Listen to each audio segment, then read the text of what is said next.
Thank you. Because YouTube, you don't have any back and forth. No. We All are right. on. I will call the meeting to order. Roll call, please. Mayor Knopf. Here. Mr. Ambeline. Here. Mr. McCready is absent. Mr. McQueen. I'm here. Mr. Rivera. Here. Mr. Ruth. Here. Ms. Amer. Here. Notice of this meeting was provided to the Bernardsville News and Courier News, filed with the municipal clerk and posted on the municipal bulletin board on December 14th, 2023. Please stand for the pledge of allegiance. I pledge Allegiance to the flag of the United States of America and to the republic for which it stands, one nation, under God, indivisible, with liberty and justice for all.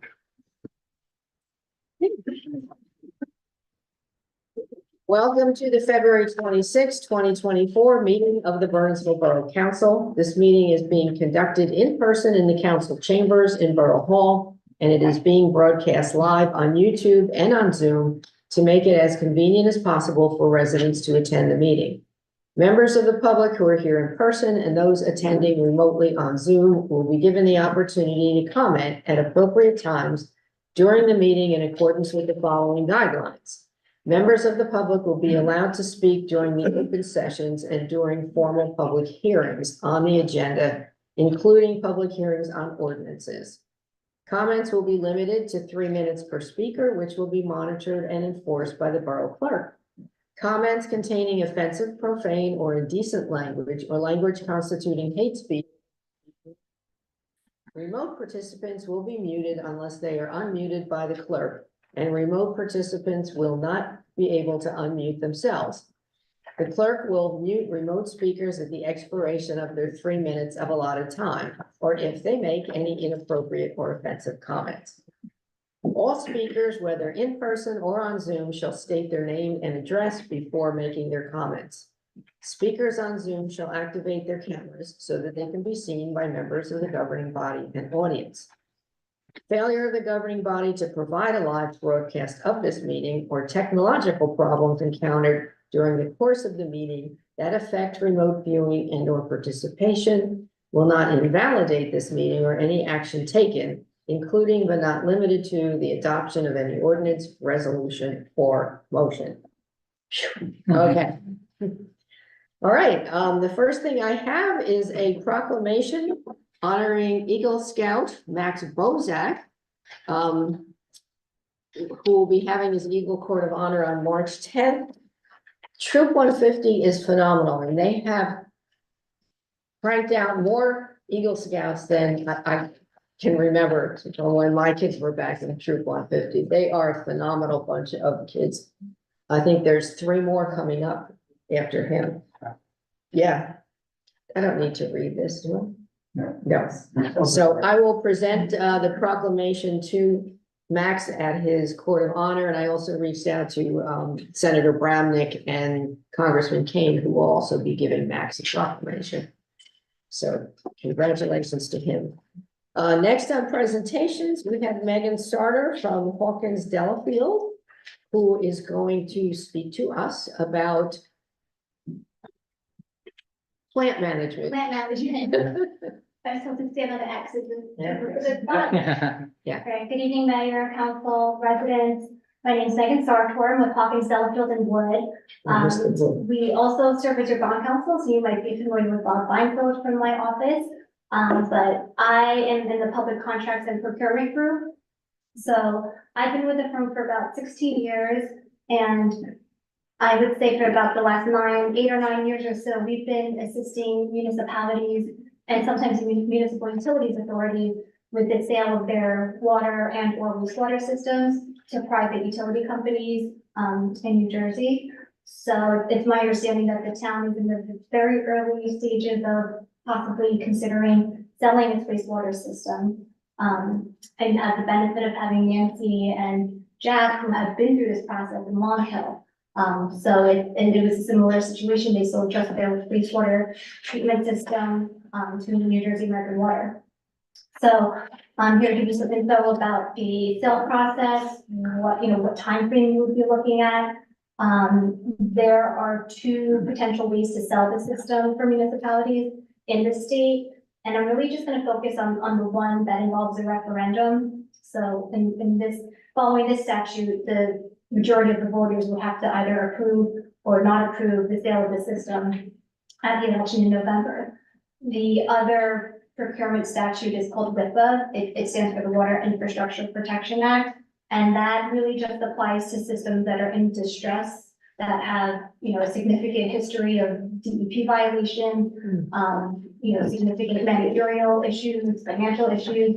And I just don't believe that that's the case here. But of course, if you wanted to look into that further, you could have an engineer, do the analysis. But it just seems like that wouldn't be applicable here. So, I have a short PowerPoint presentation that I prepared and, just kind of summarizes what the requirements, what the process would be like and what the timeline would look like. So Anthony, pull that up. Go to the next one. So in this procurement, we would be issuing a request for bids, which I'm sure you're all familiar with. But in this case, we're not buying anything, so you're not awarding the contract to the lowest responsible bidder. You would be awarding the contract to the highest responsible bidder. And so, a request for bids would take about a month or so to prepare, and it would include a description of the borough's objectives, the description of the wastewater system, a summary of the procurement process, a timeline, bid forms, and a form of contract. And it will also identify information that bidders would need to provide with the bid. So their purchase price, qualification information, and just to go to qualifications for a minute, there are really only 3 or 4, probably 3 companies that are qualified to bid on this type of procurement. There's Aqua, New Jersey, there's New Jersey American Water, there's Suez, which is now Veolia, and those are really the only 3 companies that are likely to bid on this. So it's not like you're gonna issue this and get 20 different people, bids to support bids. And I believe, does American Water already own the water system? Yes. In town? Okay, so that is the same situation in Long Hill. So they're probably the most interested in purchasing. But of course, I would expect to see the other 2 companies bidding as well. So in the sales, we would advise that you would include a copy of the sales contract in the request for bids. That way the bidders can review it, mark it up, and during the question and answer period, they can ask any questions or let us know if there's anything in there that's just, a non-starter. But what I've seen other municipalities do is include provisions where they would require a rate freeze for a year, or maybe 2 years after closing. And, it's more, even if you don't require that, it's most likely that the rates will be frozen just because, every 2 years or so they go into the BPU to make their rate case. And it takes a while for them to adopt new rates. So you're probably going to have a rate freeze for a couple of years after closing. But we would put in the contract a rate stabilization covenant where they would pretty much, comply, at least for the first 5 years or so, agree to not increase rates by X% per year. You don't want to rate shock the rate payers. And even if you didn't have that, I don't think the BP would allow it anyway. Typically, we include a transaction reimbursement payment in the request for bids. Usually it's about $100,000 to $200,000, and that pretty much covers legal fees, engineering fees, administrative costs. We've also seen cities and towns require that the purchaser employ all of the current employees at the wastewater plant. So I know you have several employees currently. You can also require that they undertake specific capital improvements. So depending on, if there is something that needs to be repaired, if there are some more stringent permit requirements that they need to comply with, they, would be responsible for doing all of that. And they would submit with their bid information as to how much they expect to invest in the next, 10, 20 years. And I know in Bernardsville, there are a large percentage of properties that are not currently connected to the wastewater system. So, in Long Hill, for example, they had a similar situation. I don't know if it was quite as big of a percentage, but several areas of town weren't connected. And what we did is we required the purchaser to at least do a study once they closed to see how feasible it was to connect those properties to the system, assuming there was enough capacity in the system, if they wanted to be, some residents don't want to be connected. But that's something that we can make a condition of the bid. Some other requirements, service to the borough facilities at no cost, just for probably a 1 or 2 year period after closing at the same volume level that existed at closing. And a lot of times we require them to pave curb to curb on streets where the sewer connections are repaired or replaced.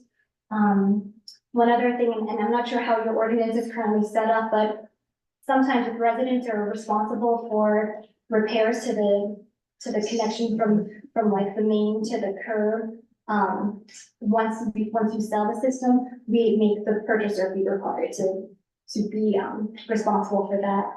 And it's quite costly. I mean, it could be, you know, $5,000, $10,000. So that's beneficial as well. This is just a, you know, brief summary of some recent municipal sales in the state. Salem is one that we're currently working on.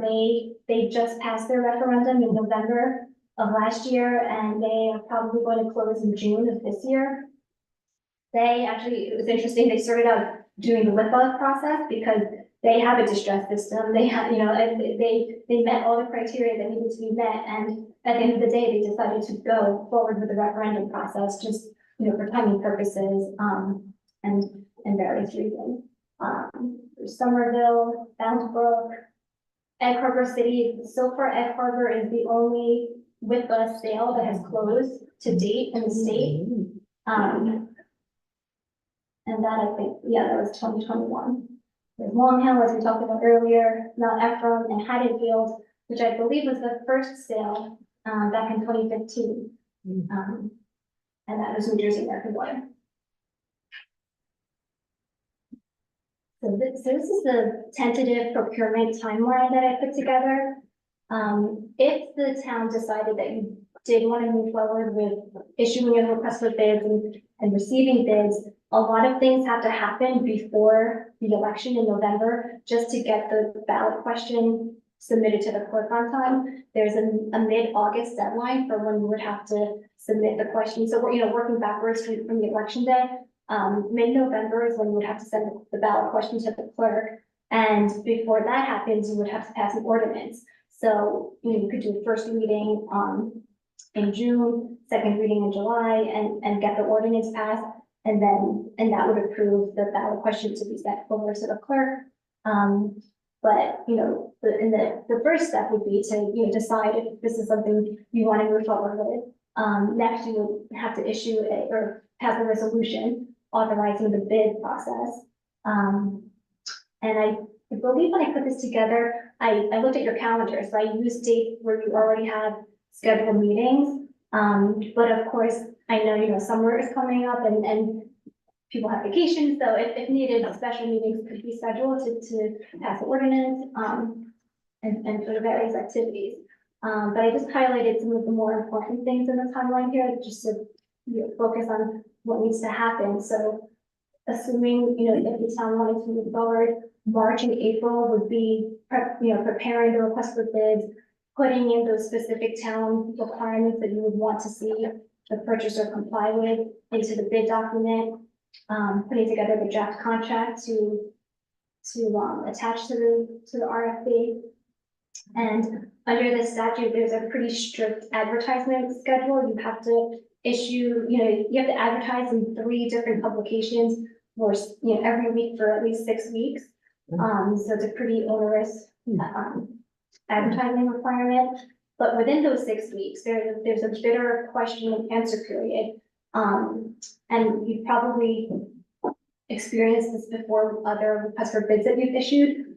But this one, I promise, will be, you will get the most number of questions you've ever seen. So you'll probably get hundreds of questions about, you know, every detail about the system, how old all, you know, pieces of equipment are, everything, just anything you can think of. And so that's why it's important in the beginning, you know, this March, April timeframe to just gather as much information as possible to put into the bid specifications so that we can give that information to the bidders so that they have it. And then once they come to the site, bidder tour and site meeting, they will have, hopefully not as many additional questions. Just a quick question about that, if you don't mind. So they asked our engineers and our personnel the questions instead of coming in and inspect themselves? They do both. They do both? Yeah, they come in, they inspect, it's probably like an all-day site tour where they visit every component of the plant and the entire system. And then they'll issue written questions as a follow-up. They'll probably ask for maintenance records for the past 5-10 years, things like that. Next question to the RFP. Sure. So great presentation, thank you. Does the RFP automatically commit you to selling it if it passes the referendum? In other words, is there another opportunity after it passes, if there's any other marker for the borough, just in case new information comes to light? Right, so it's a great question. It doesn't, so once you issue the RFP, you're not committed to, once the bids come in like mid-June, if the bid prices are too low. So for example, if you have $5 million of debt on the system and the bids come in at $3 million, you don't have to move forward, you can reject all bids. That takes place in June. Once, bids are received and assuming you do want to move forward, when you pass the ordinance to go through referendum, I believe at that point you are committed, to move forward with it. So I think the critical time point is mid-June when the bids come in. Because once you pass the ordinance, you move forward with the sale. Once assuming the referendum passes in November, you've already authorized the execution of the agreement. So that's a really interesting question, because we don't see we see a lot of the capital requests. I don't think we see the internals of the finances. Does the plan have outstanding large notes? It does have debt. I can't remember, I gave that to them. I think you said 15 million was the total. 15 million, Oh. total, Not just wastewater. no, that's total debt for the town. Yeah, what's the bill? Wastewater was, I don't know the portion of wastewater. I think wastewater, I want to say like 4 Okay. million. I'll check on that. I have it sometime. So just to move on, did you have any other follow-up? That was a good, no, thank you. Yeah, so the bids would be due in mid-June, in Burton. And like I mentioned, in August 16th, that's the date that's the deadline for getting the question to the county clerk. So assuming you wanted to move forward with one of the bids, the highest bid, and you pass the ordinance, you'll get the question to the clerk in mid-August. And then between August and November, whoever the purchaser is, they will spend a significant amount of time and money on a public campaign to get the referendum passed. Of course, they would ask that the township partner with them in getting voters out there and getting votes passed. And there can be opposition. It depends. Like sometimes there are independent organizations like Food and Water Watch that sometimes come out and try to encourage people not to vote in favor of it. It's mostly on the water side though, so with this just being wastewater, it's not as likely that there will be such strong opposition, but you never know. And okay, so then November 5th, that would be the election. If the referendum passes, the contract would be signed shortly after that. And then between December and around June, there were several pre-closing conditions that have to occur. Mostly the purchaser would be responsible for, they have to get the contract approved by the BPU. So at the end of the day, the city, the municipality and the purchaser can agree to whatever terms they want to, but the BPU has to approve the entire contract. So it has to, we kind of know from experience what they've agreed to and what they push back on. So, it hasn't been an issue that I'm aware of, but that's out there, like everything was contingent upon the BPU approval. Can I ask a question? Sure. Why would someone want to buy it? Good question. Like I said, there's only 3, there's pretty much only 3 or 4 companies that would want to buy it. And they, at least with respect to New Jersey American and Aqua, for the past, almost decade, they've just been trying to acquire almost, as many systems as they can in the state, especially where they also own the water system. And they recoup their full, whatever purchase price they bid, they recoup 100% of that. They spread that cost over their entire rate base. So, for them, and as well as all of the investments that they put into the system.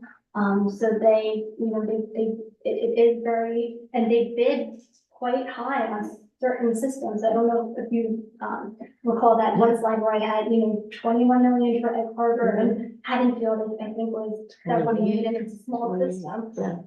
So I don't know exactly how they calculate what their purchase price, what their bid price is going to be. But it is very, very. This is an important question, I guess, is the point. You said they amortize the cost over the rate base. It's the rate base across across the state. Yeah. So they don't amortize it across the Just a borough. report. And next thing they can't by law, correct?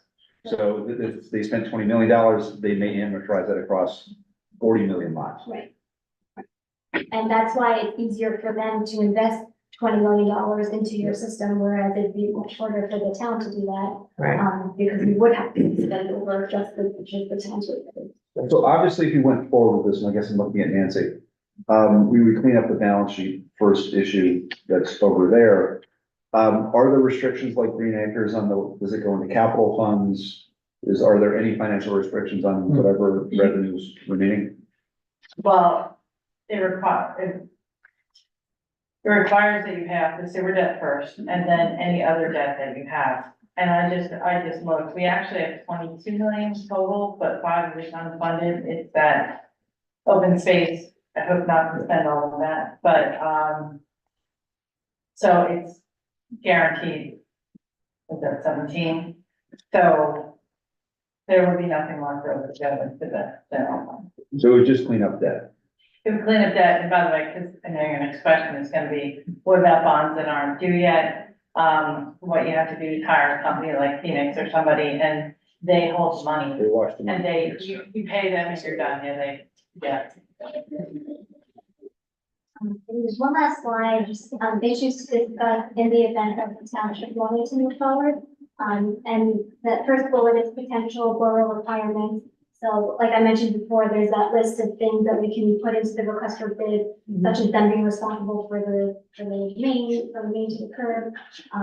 If there's like an existing senior discount that's in place on your ordinance, they can do it, ask them to honor that for at least, X amount of years following closing. And those are things that we would want to put into the RFP so that they know what they're bidding on. We want to identify necessary preparation activities. And the only one that really comes to mind is an engineer assessment.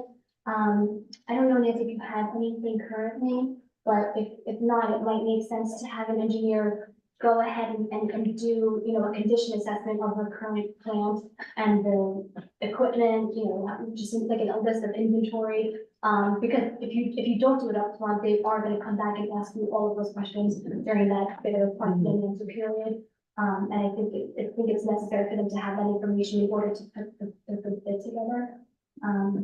We also have to identify factors that can affect the procurement. So some municipalities, they have grants or loan money from federal, USDA. I don't know if that's applicable here or not, but if so, you would have to talk to the USDA after the referendum passes, of course, about repaying the loans or putting together, possibly repaying the grant money.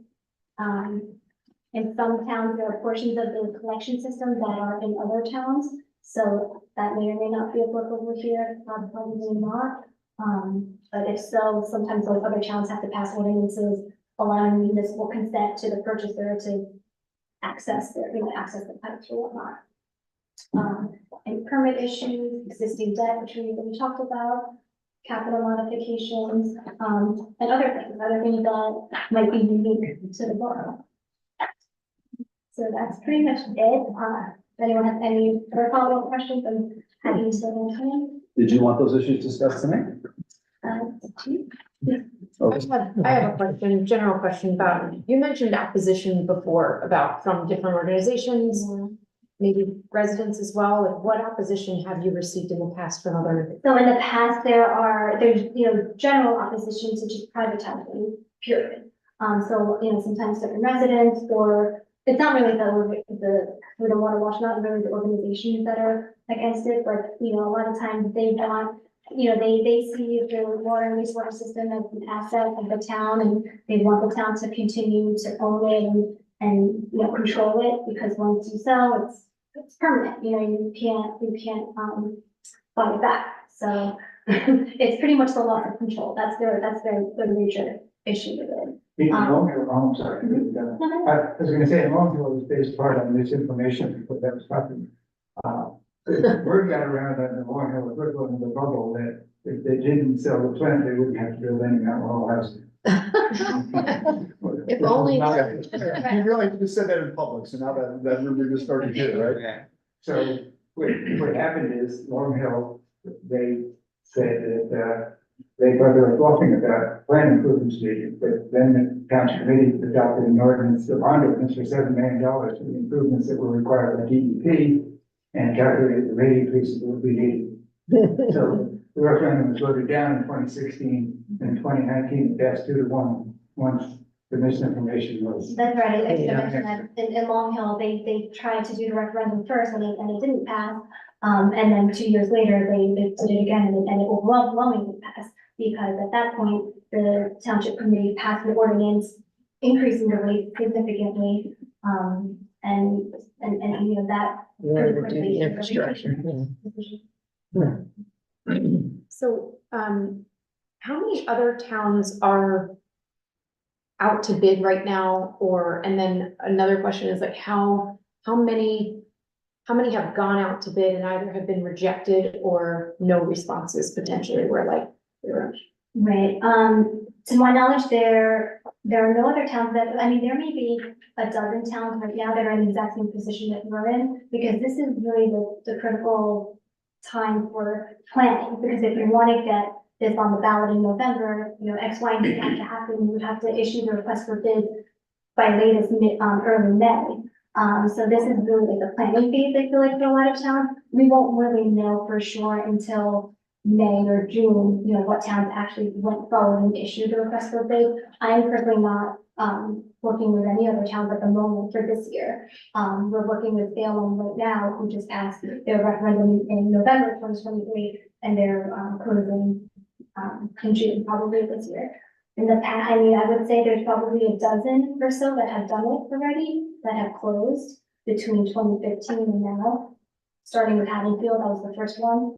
And there's probably about 2 or 3 every year. and how many have gone out that have been rejected or not responded to from? The only one that I'm aware of was Long Hill that went out the first time and was rejected.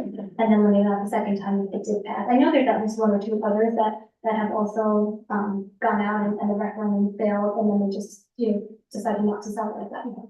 Well, what about not the referendum, but actually the bid The bid responses? response, Yeah. I've not heard of any bids not coming in for any of them. Or being rejected by, Well, some bids, so in Salem, we did reject, there were 2 bids that came in. New Jersey American Water was the highest responsible bidder, but they also received a bid from Aqua and their bid was non-compliant. So they had to reject that bid, not based on, just based on them not coming together. Right.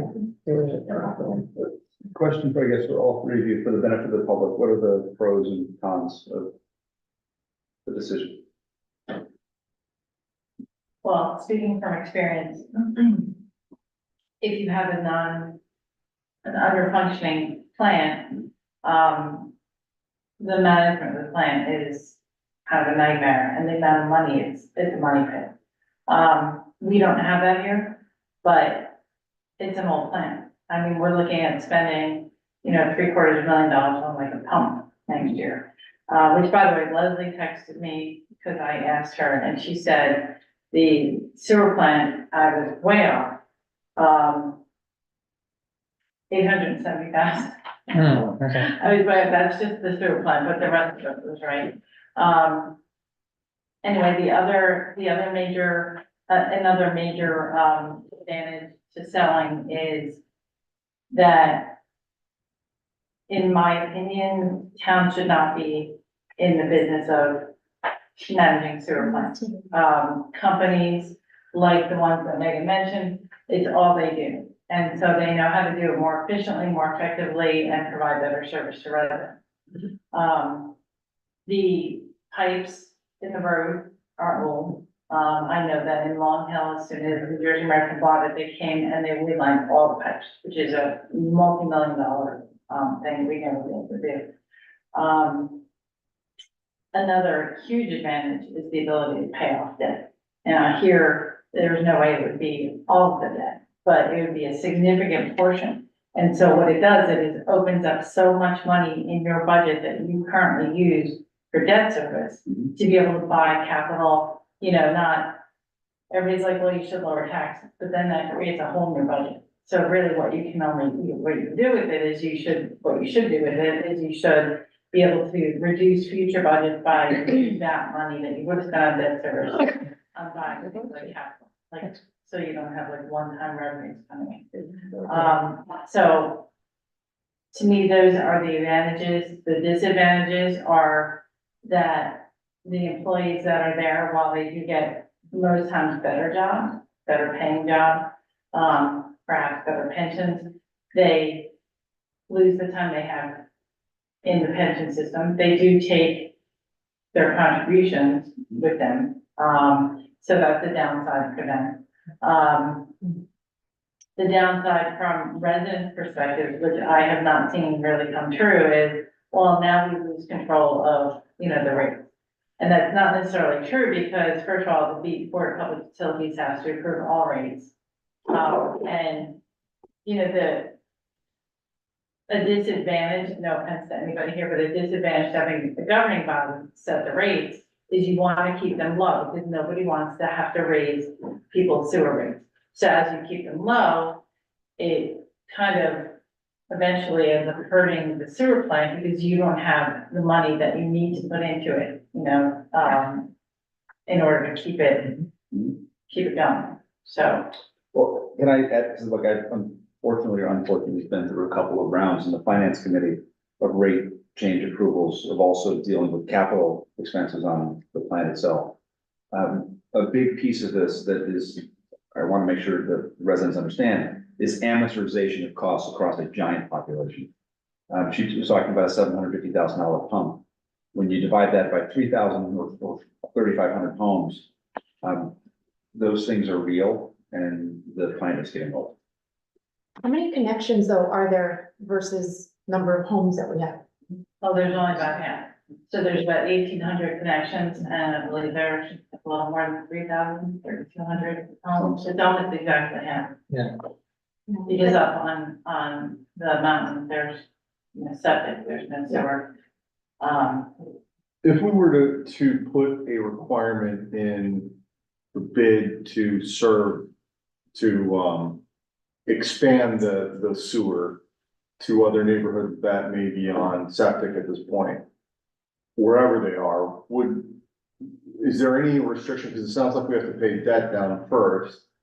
So isn't that a way to get around paying debt down? Do they make you pay the debt down before you can exercise that requirement? System, then it's on the purchaser to then be responsible for connecting, they would be the owner of the system, so then, if we put that requirement in the request for bid, then they would do, they probably do an engineering study first to see how technically feasible it is to connect those properties. And they would commit to, maybe, like a dollar, like they might say, we'll invest $10 million into connecting those portions of the town that are not currently connected.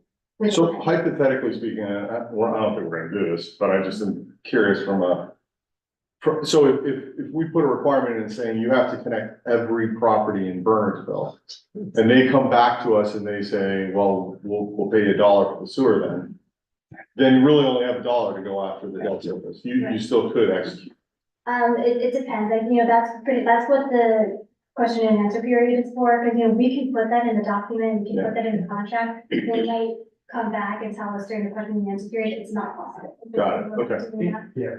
And that's pretty much what happened in Long Hill, and what they did come back with is they said that they would commit to doing this, performing a study upon closing within the first year or two after closing. And then after that, investing X amount of money into connecting whatever properties are, or can feasibly be connected. Got it. And the plan has to also have capacity for these additional connections as well.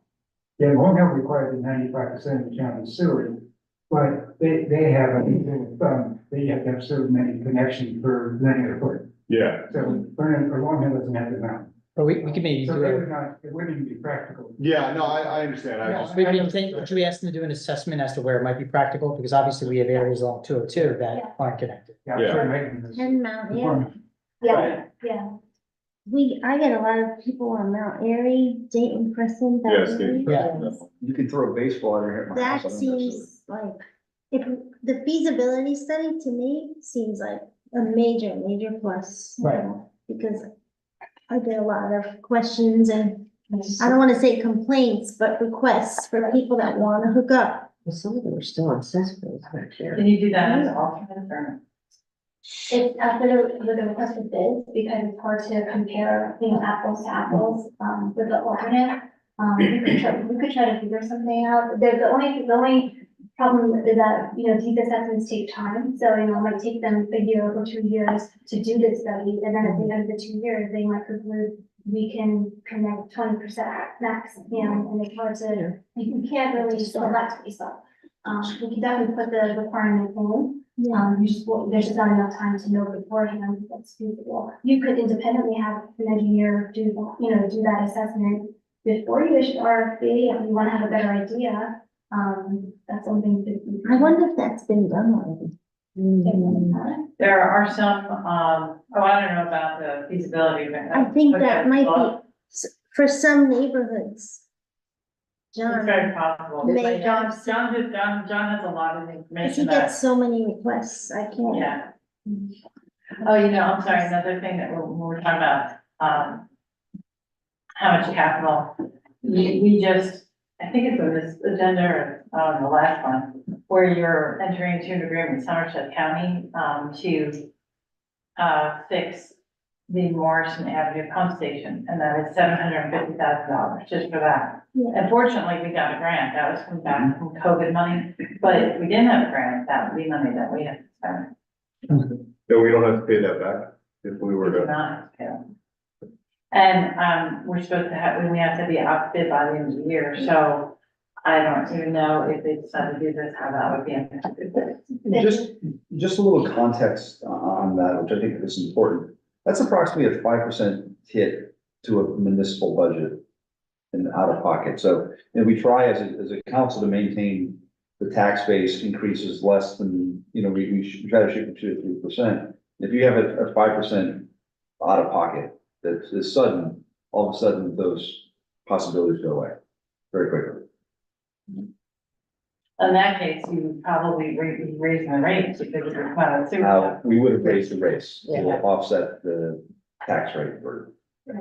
So what is the plan here? Do we do this at the next work meeting? Do we talk about it, the details here? Do we Seems like a work meeting thing to me, but I don't know. Looking at the schedule's not up there. Timeline wise, You said we have time-ish, just one. right? Like, time-ish. Right. It's 2 months. So, Will be yeah. time to prepare, if you decided to So- move forward to prepare the RFP and pass the resolution, I would say the resolution should be passed by the end of April at the latest, and that's when you're formally, deciding to move Yeah. forward with the procurement. do we need So to, let's put it on the work meeting for March. and Okay? we but are can, we gonna need them to approve, spending money with an engineer We have, for that meeting? we have one. Or you're just gonna, I know that we contract with, PSNS for the sewer, so if you wanted me to ask them. I know John had some information on the condition assessment, so I'd like to see what he has so far, I don't know if that's. Yeah, good enough. we can see what he has, and, I'll compare it to other condition assessments, and you can see if there's See, it's addition, complete enough. For the RFP or for the. Right, and then, and then I can find out how much they would even charge to do that. I don't, because we contract with them, we don't, do we have to, That's right, you said all of us. And their services. so I'll find out how much it would be. So the Do you resolution, need to retain their services as well, Nancy? At Sorry. this point, you need to retain their services as well, at this point? Well, I, We have to We- retain parking checks, because we only retain them now through the bond council. Specific. Yeah, But it just has to expand their contract. Can that be through resolution? Do we have to have it? So that would be during the work session, we could Well, start talking about it in Yeah. Yeah. a month from now. Yes. Yeah. I got more question. So it's the resolution to put together the basically to start to assemble the RFP. And then what's ordinance? So once the bids come in, so let's say we issue the request for bids in early May, it has to be out for at least 6 weeks per the statute. So mid-June, the bids would come in, and if you are happy with the highest bid and you want to move forward, the next step would be to have a meeting where you would adopt an ordinance to submit the question to the clerk for the ballot and to authorize executing the contract if the referendum passes.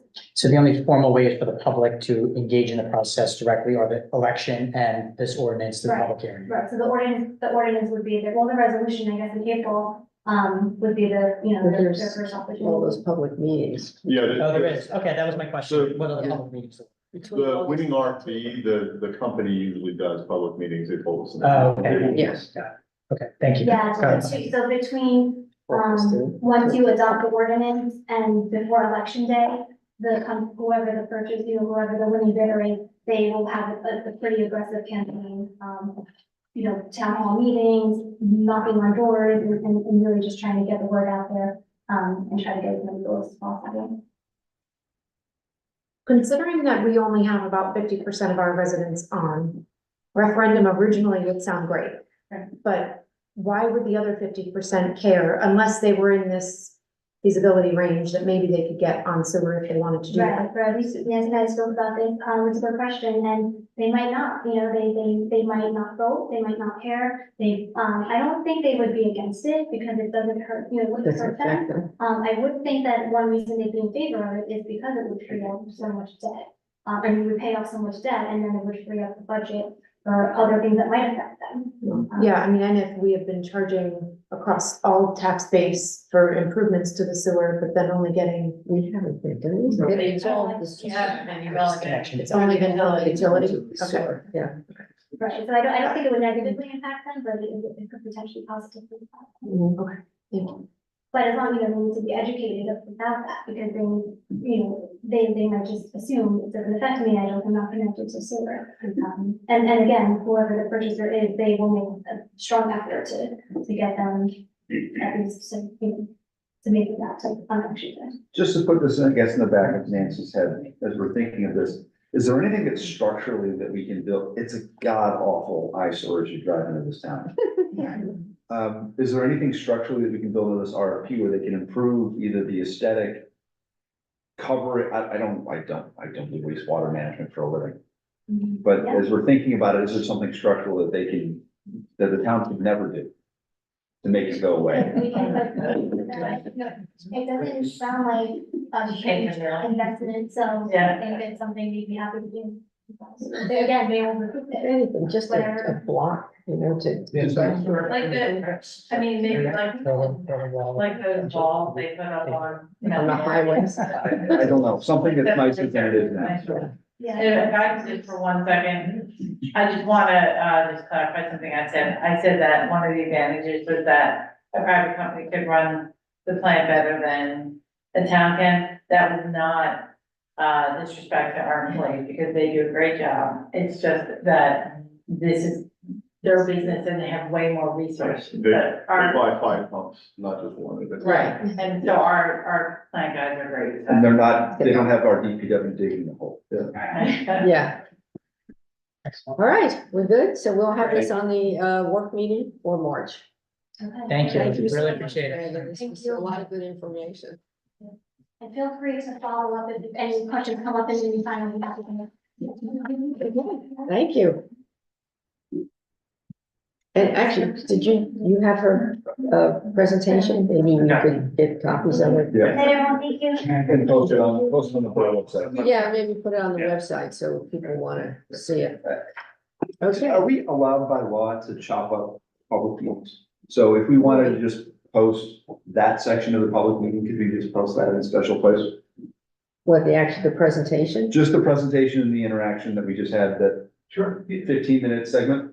Yeah, I got to trim the YouTube video and made a copy of the full one and trim it, yeah. I think as a practice, it's probably, especially when we have important When we have things. presentations, yeah.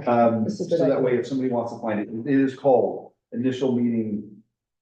And I don't have to sit through We'll sit through the the whole- everything else and my long introduction. I'm sure where the discussion is Seven. in the video. Yeah, It's a good idea. yeah. All right, moving on to approval of minutes from January 2nd, 16th, and 22nd. Motion approved. Second? All right, all in favor? I think I have to abstain from the 16th, right? You're not here. I don't think I was. Or the second, I was in one of them all. Okay, now it's our open session for the public, so if anyone, for anything not listed for a public hearing, so if anyone in the public or on Zoom would like to speak, Or anything about the last post date? please stand on the X over there and just give us your name and address. And We're gonna share the X. I Gonna share the- apologize, sewage is a tough act to follow, but I'm trying to make this as interesting. Yes, my name is Rob Wilson. I'm I live on Shadowbrook Court. And, I'm the newly elected or appointed member, lead of the Environmental Commission, so thank you for that honor. Here to talk about signs, trail signs specifically. So, not a tough topic, hopefully. Thank you. So the rec commission has that survey they had a number of years ago, 3-4 years ago, whatever it was. I was reading that just the other day, and I think 8 of the top 10 things that were requested had something to do with moving around, trails, hiking, walking, and that's great. We actually have a fair amount of resources in town. We like to have more, of course, but one thing we've heard a number of times is that people can't find these things. They don't know where they are. There's actually a pretty good spot on the county, the town website. That shows you the 7 trails, I think it is, and where you can get to them. I'm in the process of adding someone to all trails. If you've ever heard of that, it's something that someone would look through, and I've been trudging along and marking them and uploading them. But one thing we noticed we could do is for signage. So once you get to a spot, where does it actually start? There, if you've been to Kirkpatrick, if you've been to Peter's Track, yeah, and a number of others, it's not actually that clear. Old Army, it's you kind of have to hunt around to figure out where the trail is. We'd like to make it a little more obvious to people, so maybe they look at it, see it. So 2 things. One would be for this group, are you okay with putting signs at the trailheads? We did talk to Bob Markwick, and he gives the thumbs up, said that would be good, but I don't know if this is an FYI, we need your approval, but at the very least, okay, there's 1 thumbs up. To take that too. Yeah, so it's not done yet. Okay. Yeah, there are some there, but they're very subtle, and you Yeah. gotta say, oh, that little diamond means there's a trail there. Oh, Yeah. we'll cover that. Well, and I think the one for the Old Army Trail, it's pretty well marked on the Audubon side, but the Polo Grounds, it isn't, because we had actually Max Bozak's project was to get rid of all the bamboo, which was Right. hiding the trail, but now that it's Kind of clear, middle schoolers doing some. yeah, we can get a Yeah, sign. in the trail. Some neon signs, I imagine, but. No, we Actually, had I'm an trying to get- example. Just Oh, that's simple, nice. this was at Natteral. I'll walk it Oh, around for there you everybody. go, there. Yeah, This, you can see this coming from 150 yards away. This is their new sign for their new trail. It's really obvious even when you're far away from it, which is what we need, because Yeah. Old Army Trail is at the end Very of far the end. Evan Cow Field. Mhm. But if you could see this square white thing that would always appear, you would know where to head. And so that's what I was thinking when I saw that. no, These were done in the county shop. yeah, And I asked, so I right away asked, would the county shop do them? I'm gonna think no, yeah. but maybe they'll say yes. Maybe they'll say yes. They've done them before, like the ones at Peters Park at Kiwanis. Okay, For the wood one that says. Did they do did that for us for nothing. did they do that? Of course, it was a long time ago, but. Yeah, I just want to find out if they could make signs exactly like this, that we can put them up. We were thinking about going for a grant. Let's just see what they would say about the cost. Mhm. And if we can't do that, I found some places online that'll do it. It doesn't look like it's super expensive, so maybe we don't need to go for a grant, but we need a lot of signs, and if they all look like this and they have big, big letters, then it'll be good for all the parks, and that'll be standard. Is there a borough seal or something? We don't need to do it for this, because when we do I was gonna suggest to you, alternatively, because I know we also need signs for the park entrances. Rather than like reinventing the wheel, let's use the Centennial logo. Yeah. Because it's really attractive and it would be about what you would do. That's what we have pretty much up here, right? Yeah. And then just use that for the park entrances, but this would be at the trail heads. So when you Right. arrive at Kirkpatrick, it's up against the woods. Mhm. Once you walk around the field, you see it and you know how to get down. And then there's an idea that Girl Scouts possibly might do a "You Are Here," 1 or 2 signs at intersections down there, which would be helpful for their silver awards or gold awards. I was trying to So get the we just want to make it to build better. The kiosk Yeah. at that'd be the great. trail. The kiosk is Which up. they did at, the Great Swamp. Those were all built by Boy Scouts, the kiosks they had there. We've got one at Kirkpatrick, and we've got some things in it. We put the deer management schedule in there because that seemed important. We put in a trail map and we put in the rules and the history of the Kirkpatrick Trail. I think we're going to be respectful of time. Looks like, Yeah. Two of us, so we. Yeah. You got 6 Six. minutes. Okay. So that's it. Thank you. So we might come back about a grant if it seems necessary. Okay, Well, Great, thank you. thank you. 3 Eagle Scouts. That could be The 3 Eagle project. Scouts we have. That are coming up. I think they've all got their projects. Like every time they ask for a project, you say, how about? Yeah. But nobody seems to pick up on it. Anyone else like to go, Kathy? Hi, Kathy Beachy, 70 Chilton Street. I have sewer. And also, when I was a senior in high school, little sidebar, I and another student, we did our senior thesis project on the sewer plant downtown. And yeah, and we got very good grade about that. Should we read it? Should we read it? Oh, it stunk. Sorry, that was very bad. That was very bad. First of all, Mayor Knows, I wanted, in regards to the last meeting, I wanted to say that I appreciated your soapbox comments about the affordable housing and putting that 25% for retirees or teachers and so forth. It's a shame that was dead-ended, but I still appreciated you keeping your eyes open for the residents. Thank you. So I have basically 2 or 3 questions, and I can Tommy gun them at you because of the time, or I can go through them, but the first one is regarding the quarry. And I wanted to know who, if anyone, monitors the pollutant output at the Weldon Quarry Bernardsville branch. Should be the DEP, I would assume. Okay, so we as a town don't really, we have to go, we've had to do that before as neighbors, so I just didn't know if that was still the same. It is, okay, thanks. And what is the current status of the quarry transfer station? And just to keep going on the questions, is that forecasted increased truck traffic part of that traffic and parking study that you have going? Or will it be, same with the Pulte development and the affordable housing, all of that traffic? Is that gonna be part of the studies? Pulte is in Far Hills, so we Right, would but not, it's just over our border. yeah, and I guess where they're all gonna come shopping. Wait. I don't know, we haven't heard anything about the transfer station in quite a while. Sure, we haven't heard. Really? It's been a So what couple does that of mean? years. So is it just? Last we heard, I mean, the DEP was reviewing their application, and that was, Well, I think they've gotten approval, so. they did get their approval, I believe so. but we don't know if they've done anything to operate it. No. Okay. Can we just inquire? Didn't you?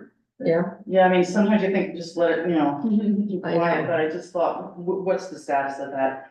And then, thank you for that. And then I've heard a couple comments now about changes to the Mount Airy Bridge. So I'm asking you, what's going on with that? What is that about? nothing? Why is that? But once I heard an inquiry from this council, then I heard another inquiry from another board, it's like, is there anything that we need to know about, that are they broadening the bridge, changing it? No? There's been requests that have gone, Yeah, but they've it's- looked at it, New widening it. Jersey Transit owns it, and so they are the Right. ones that would do anything, and they have not reached out to us Okay, to do anything. I mean, Okay. people would like it, it would be nice, but I doubt they can do it. okay. I mean, I could, I know I mentioned it as a bottleneck to Yes. in. Yeah. Right, Because there's one way in and one way out, so unless something happens to that bridge, the traffic isn't doing it anything. is what it is. Kathy, can you take care of the bridge? What? What that means? You Say again? can you take care of that bridge? I mean, you want like a thesis, a paper on it, or something? They have to rebuild it, maybe rebuild it what? Yeah. But But no, we also have, and now Nancy, correct me, because I don't remember if it was the state or the county, but we reached out to either one or both about that intersection in general in town. And they said, until and unless something actually changes, we won't speak with you. yes. Because there's so many redevelopments that are going on in the state and in the county Right, that and the town. may not, and boroughs, yeah, everywhere, but for, in this particular intersection, that's state and county. So they said, we don't look at anything unless it's done.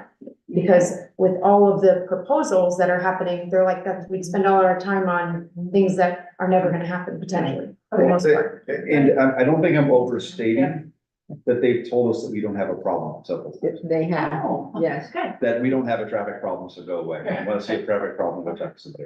And so, and this traffic study is different, traffic parking study is different from the one that's going on with the planning board, right?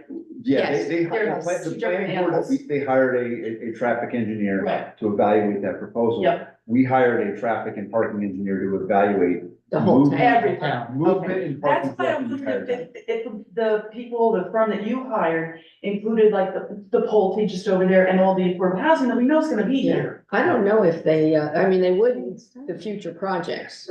It's Well, like- Projects for sure. probably worth putting that on the radar screen because it's not on our radar screen. as a Yeah, I'll borough. bring it up. I already gave him the parameters and he gave a price, so I don't know. It's gonna, you know, Money. yeah, it's basically, he's studying all of our ordinances to see how we can move parking around, what we can do to try and, you know, expand parking.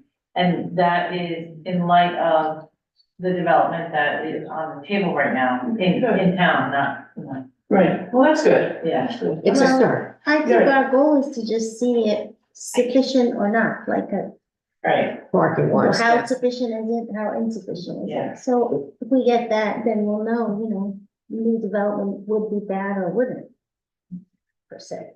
Or how you would accommodate it. How you come, Yeah. And then But I the other think- thing that I watched the planning board meeting, and they mentioned, the traffic expert that testified at the planning board meeting mentioned that the state DOT prioritizes the flow on 202. That's their main priority. So the timing of the lights goes along with that. Yeah. And that's what leads to the, congestion backing in towards our local roads. I know that, So their priority, Is to just move- in move plain 202. English, is to make sure 202 keeps moving. So it's hard to combat that. Yeah. Sorry, I was just gonna add that, and I think Kathy's comment was more about the truck traffic from The the corner. car transfer if it gets added, which is Right. something that is going to bring more trucks Yeah. into town for sure, and we do have numbers on that, I remember seeing it Yeah, a couple and years ago when we were forced. So if we could find out what the status of that is, I don't know, you can, but yeah, okay. Aaron, you were? Hi, Aaron Duff, 51 Crestview Drive. I just had a question on the holo diagram for the lighting that was discussed last week. It shows on the diagram the paved perimeter path around Veteran Field and the lower polo. That was part of that, suburban design. But nothing in the resolution I was put today in the bid mentions that. Is that going to be something that's bid together with the other improvements? I know there was talk of one, I think the Administrator Malul mentioned the connector path got axed, or was the entire path cut from phase one. Right. The walking path was moved to phase two. The perimeter paved path was phase two.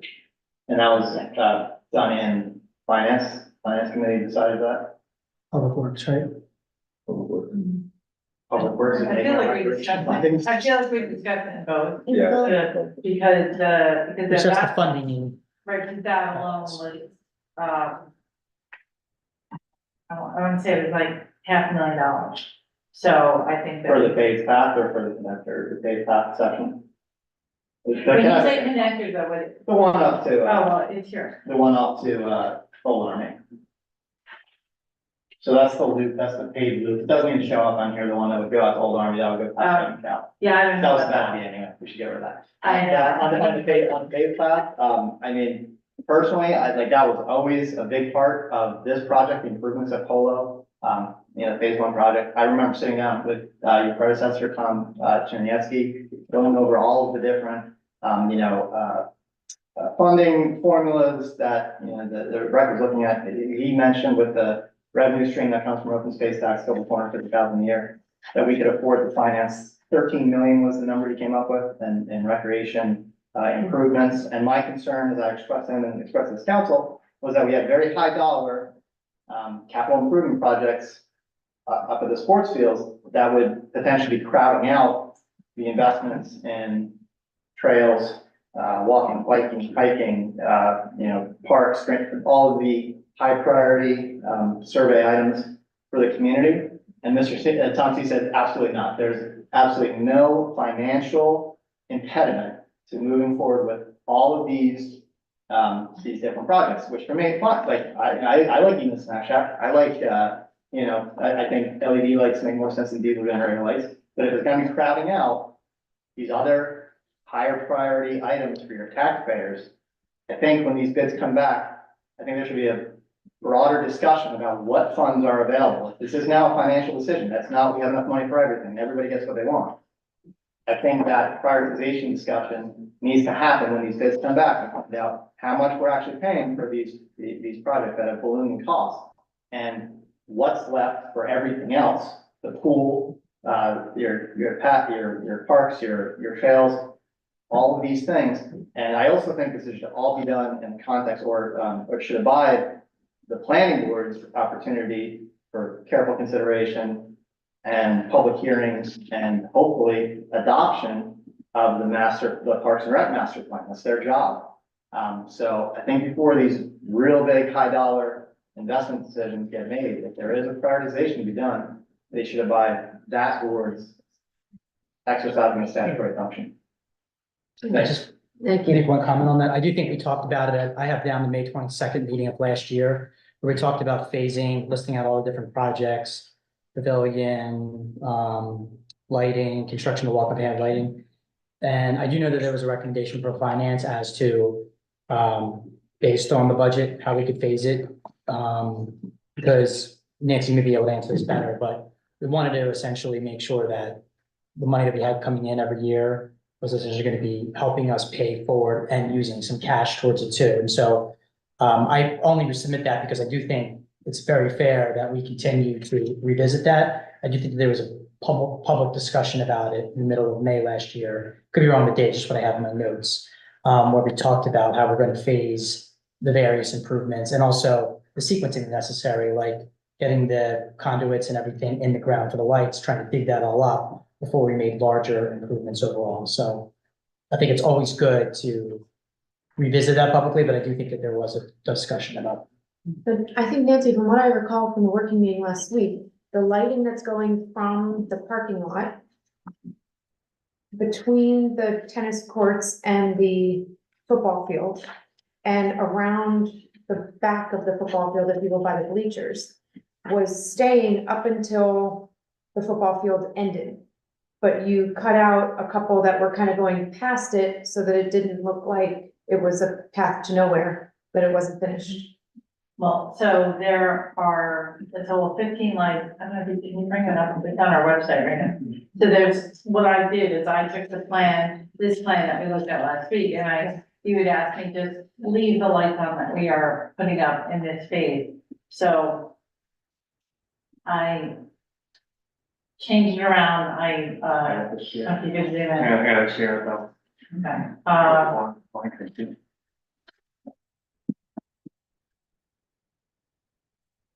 so the lights with actually what their proposed height is.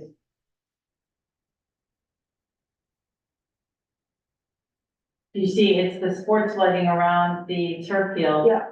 And then it is around the parking lot. So the path will be lit, what exists as the path right now, which stops just short of the end of the turf field, will be lit by the, field lights. And the path to the parking lot and around the parking lot will be lit by the lights that are up there. So what I did is there were extra lights along where you see the 70 feet at the bottom. There were extra lights that went around, like you said. Right. So I took those out. I mean, they weren't in this phase, they could have been in this phase or not, but we took them out because it would have just looked like it was a path to nowhere, because there's no actual path there. So in order to make it not look unfinished or half finished, I took those out of this phase. And while we're up here, because I have this in my administrative report later. But since it's up, Anthony, if you could move down towards Senior Drive. If you remember, along the entranceway, there were five yellow circles there. Yes. And that was conduit that we're putting in for future lights. Well, in the discussion with John McDowell and with the engineer in Suburban, they were on I guess from here to the top side, as you're going into the drive, or the left side. So the conduit was there because the lights were supposed to go on the other side of the sidewalk. Well, we don't own that. And so I took those out of this proposal because we don't own that, the Board of Ed owns that. The engineer said he was told that we owned it, but we do not. So if at some point in the future you wanted to get into an agreement with the Board of Ed and, put the lights in their property and get an easement from them or whatever, that's fine, but that's just gonna delay it even further. So I made an executive decision, picking up. If you wanna change that and put them back in, you can, but they can't go on the sidewalk, which is what we I think also the issue with the walking path that goes all the way around, I believe the suggestion was to wait on that because we're gonna be digging up the section where the pavilion is going and the conduits, and so if you already put that in, you'd be ripping it up or damaging it when you're building the pavilion. Yeah, that could be, I recall that, but it makes total sense. The pavilion's not on this, because this was just about the lighting. Yeah, You know where it's it's in gonna the, be. yeah, it's kind Yeah. of in the middle there, so. Could we not, I don't know, I'm just thinking the whole point in running the yellow lights and the red, maybe it was, was so that we didn't have to dig up again. Well, the red was never in this phase. The red and the pink were only on there to be considered in the load list for the electric panels that they put in for future lights, future conduit. If you look on it says to be installed by others. So they were never considered here. The only conduit to be installed, besides the blue that's up there, the only conduit to be installed in this particular phase was the yellow. And since we don't own that. Where's the power gonna come from then? Okay, so that's also in my report later. The power is coming from, I know it was brought up at the last meeting, the power is coming from the, somebody called it a transformer, it's not a transformer, it's called a switch gear. So there's an existing on-site switch gear, I think you move to in between, it's not on there, it's at the back, like behind home plate over there, right there. Here. Up, down a little bit. Yeah, those Right like there. 3 boxes there. There's boxes. So there's a switch gear there, the power's coming from there, and they're using some of the, existing on-site, conduit that's there already. So we wouldn't need power coming, like if you were to extend out to the left, you would that would be in addition, it wouldn't be required to get power to the, that was one of the things we were talking about last week. Was the yellow lights that you were talking about were to get power to the street, but we don't even need that. No, the yellow lights weren't to get power to the street, they were to get, I guess he wanted to light the walkway on the way in, or the But that's, driveway. yeah, okay. Right, so it wasn't to get power to the street, but to, from there to the pavilion is where you're bringing in the, Got it. the other utilities. So we have to bore there for the utilities already. So now, that's also gonna be in my report, I'm gonna give the whole thing now. So somebody brought up directional drilling. I spoke with the engineer from Suburban, he does not recommend it in this particular case. He said that is typically used for, going under railroad tracks or underwater or under existing buildings. He said this is straight 900 feet linear shot, and he said that because directional drilling is a lot more expensive, it doesn't make sense in this context. And if we do get, he doesn't anticipate the alternative working at night to be super expensive, it's probably gonna be done in a week at night, and it's a lot less, it's a lot more economical. First shovel, the last shovel is a week? No, Right. no, just to run up, just Utility. to run from Sini back. And so while we're on this, somebody also brought up the fact that there's a well, and we should get the water from the well, not from Jersey American Water. The well that is back there in that same area by that square rectangle, up a little bit, I think. That is consistently tested, positive for bacteria. And so it's not potable, so we can't use that. We use that to water the lawn for irrigation, but we can't use that for potable water. The pool is on a well, is it The not, pool's on a separate well, and that well is not big enough. to do both? Yeah, Can we, in part of the other conversation, can we make sure we get water and sewer?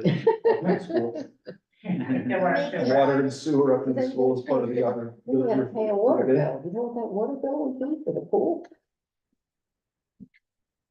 No, just for the set. But sorry, to go back to the utilities, so could we or should we not consider, if we're running these things anyway, where should we put them? And I mean, obviously, if we can't do it on the one side because we don't own it, do we put it on the other side, again, somewhere? Like right the now, other we've side got, has a lot of trees. yeah, we have all those, we have all like these like little islands. The islands, yeah. Throughout, but Right. they line, those islands do line the thing, whether we want to take them out or not is a whole nother topic, but right now they exist. So at least could we run conduits where it would make sense while we're boring into the ground already or running the conduit, running the line directly? I don't know, what do you guys think about just? Then we'd have to go back in. Are we running a line No, from she's St. talking I thought we lighting. weren't. Yes, we're running a line from Sini back to the pavilion because of the other utilities, not electric necessarily in this case, but they're gonna drill regardless. So are you concerned about light over in that area? Is that? Honestly, I'm not, but I wasn't part of rec or public works who were talking about it originally, so somebody was. I'm just trying to say, if they're gonna dig in the ground now, should we run the conduit to the other side of the street rather than just ignoring it completely? And then if we do decide to do it, come back again. Unless we say it's not required and somebody had a great idea, but we'll never do it, so. I can tell you that Bob told me that he didn't think it was necessary. I don't think it is. I don't think it's, I don't. I've been there at night and it's never, Yeah. I was gonna say, I think there's sufficient light. I mean, the Yeah. only thing that I would consider, this may be an unpopular statement, is lighting the basketball court. yeah. Well, now, if I can stop us here, we're getting into a work meeting, this is an action meeting, okay? So, Well, I'm just curious now because we have to vote on this tonight, so this is kind of something that, Well, no, you're not No. voting. The- You're voting to authorize Suburban to put a bid out. Yeah. with these So, specs. well, I or- guess you need to decide, yeah, if you want to change the Yeah. spectrum, yeah. So what's ultimately gonna go out, if you approve it, is the blue lights, and I did ask Christine if they could make those lower, I didn't get an answer yet, the 70-foot one, I didn't get an answer yet. So it's those blue lights and all the conduit and fixtures and installation, It is the utilities for the pavilion and, the pavilion itself. Right. Yeah, the 70 feet seems high. If you're, I mean, I'm not a sports lighting professional, so I would just want an explanation as to how they come up with that height. Right, and I will, hopefully have an answer for you. I did do a little bit of research on the incandescent versus, LED. I think it was Jay who asked about that. I mean, I'm far from an expert on lighting, but there are so many advantages to LED.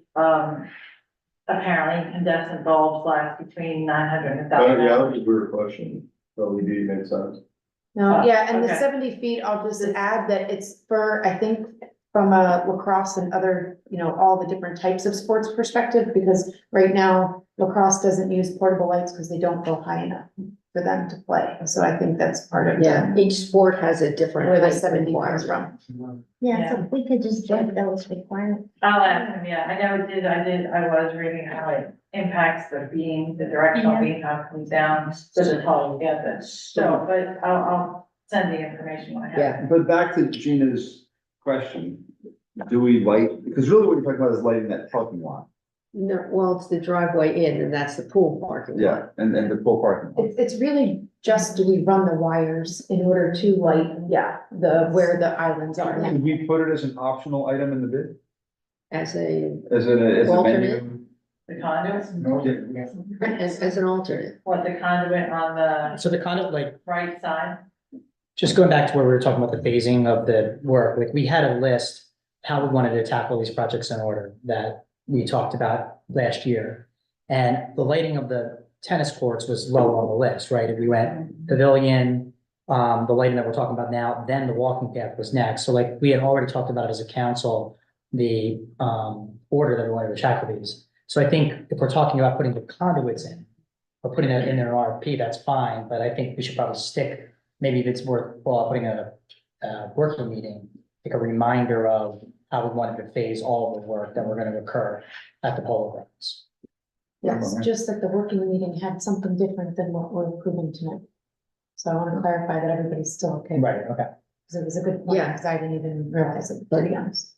Are we all okay with taking out that, Yeah, and not having a need for Yes. it on the driveway coming in? it's not our land, so I mean, we have to go to the Yeah, school anyways. and that could be part of the whole, if we redo pool stuff, it would be part of the pool, maybe, but. We just have to run I the just line don't again, think so I it's just want to dark. make sure Yeah. everybody's making the conscious decisions. Yeah, Right, that you moved tearing it up, yeah. okay, And I don't know how much more expensive it would be now than later, but, or if we ever do it, right? could be yours. Okay, anyone else from the public? Do we have anybody online? Fran, Fran, yes. Yeah. I just need to unmute her. Am I alive? Hello? Hello? Hello? Can you hear me? Oh, good. Thanks. Sorry. Hello from the library. I just wanted to thank the mayor for her bicentennial committee celebration at the library. That was a lot of fun. We were very glad for that. The library had a board of trustees meeting last week, and they are straddling some numbers that they weren't expecting from 2023. They actually have some underspending, so they're having another meeting on Thursday evening at 5 o'clock to figure that out in greater detail and to take a closer look at that. We also adopted a capital plan. That's one of our requirements from the state library. It has the obvious restroom project that's underway. We're sorry about the porta potties. We don't like them either. But we're expecting to break ground any day. We've had, I think all of the submittals have been cleared and submitted now, just as of today. So we're expecting to have a break ground date soon on the demolition. It was delayed a little bit more than we expected. In addition to the restrooms, it would probably cover an LED project and some other small projects in the next year or two. We also have coming up in March, we have a big STEM celebration with science and crafting and Maker Week. And we hope you guys can come out for our fun events. Thanks. Thank you, Fran, and thank you for hosting this centennial. We love our library and the Valentines, they were great, thank you. All right, anyone else, we good? Okay, moving on. I will close the public session. I think we have another one later anyway. And I will open the public hearing on ordinance 2024-1989, an ordinance concerning construction code fees and amending chapter 12 of the Borough Code entitled Building and Housing. Would anyone like to be heard on this ordinance? Seeing none, I will close the public hearing. Well, we'll start with Jeff and go around. So say aye. We say I move to pass. I move that. Ordinance 2024-1990 on final reading in the Baptist Code. I can do that. Right, sorry, I got the wrong one. Is it- 1989. Yeah. My fault. 1989, right? Yes. That's right, okay. I'll second. All right, roll call, please. Mr. Ambeline? Yes. Ms. McCready? Yes. Mr. McQueen? Yes. Mr. Renero? Yes. Mr. Root? Yes. Ms. Amer? Yes. I will open the public hearing on ordinance 2024-1990, an ordinance concerning affordable housing set-asides and supplementing and amending Article 13 of the Borough Land Development Regulation entitled Affordable Housing. Would anyone like to be heard on this ordinance? Nope, I got one, okay. Hi, Aaron Duff again, 51 Crestview Drive. I mentioned at the introduction of this ordinance that this was originally passed as part of the borough's compliance with its round 3 Mount Laurel obligations. It was negotiated with and approved by Fair Share. It was actually mentioned in the Fair Share settlement agreement that as an essential term of the settlement, the borough shall adopt an ordinance or ordinances providing for the amendment of the borough's affordable housing ordinance and zoning ordinance to implement the terms of the settlement agreement. And pursuant to the settlement agreement, the borough enacted this ordinance 2018-1772 titled an ordinance adopting zoning regulations necessary to implement the borough's Mount Laurel settlement agreement with Fair Share. This ordinance was then appended to the application to the court at the fairness hearing, submitted as the ordinance that we're going to adopt in order to fulfill our constitutional obligations under Mount Laurel. On the basis of that application, we received judgment of repose and resulting immunity from exclusionary zoning lawsuits, public review lawsuits. So, as part of the agreement, I mean, as any agreement does, it provides that the agreement can't be amended without the consent of both parties. It's an essential term of the agreement. You have an ordinance that you said you would pass to Fair Share, and on the basis you received a judgment of repose.